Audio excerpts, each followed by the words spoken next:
If there's one thing you take away from this movie, it's gonna be anxiety. Hey there guys, thank you for coming to Cinema Bear. My name is Eric Ortiz. Before we get started, please do me a huge favor and hit that subscribe button. I super appreciate it. Let's get into it. Inside Out 2. In Inside Out 2, we find Riley. Ron, thank you for the correction. And we find her at 13 and she's going away to hockey camp.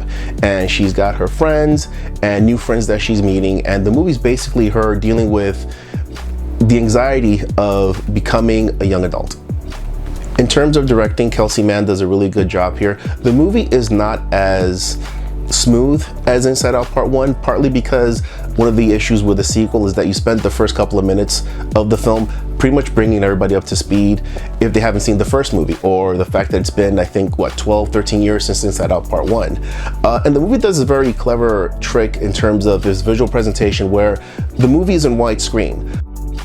And the wider aspect ratios lets us see visually that she just has many more emotions and they can't fit in a traditional regular frame. So there needs to be more frame for more emotions. And again, while I didn't think the movie was as well directed as Inside Out Part 1, it is still a very good job directing overall.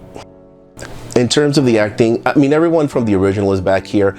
I do have to give a huge shout out to Maya Hawke as Anxiety. She pretty much stole the movie from Amy Poehler. They had this very intense competition throughout the course of the film. I was really impressed with just how much energy she puts into Anxiety. I mean, we're human beings, we all have anxiety. That said, the performance could have been over the top and ridiculous. It never gets there, and it's very honest and it's very genuine. And even when it could jump the shark, it doesn't. And that's just a credit to not only the screenplay, but the quality of the actors on screen. So as with the first movie, the voiceover performances here are just fantastic. One of the great things this movie has going for it is that it's a great lesson about protecting your character. Even if you want to change who you are for other people that you admire or want in your life, character is important.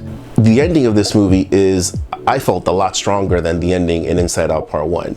When you see it, you'll understand. I mean, we've all had moments like the one Riley has at the third act of this film where we're lost and we don't know what to do. To see it's a cartoon, and to just see her as a character find her way was just an amazing cinematic moment. So I strongly recommend, even if you don't like the first hour and 20 minutes of this film, those last 10 minutes are just spectacular.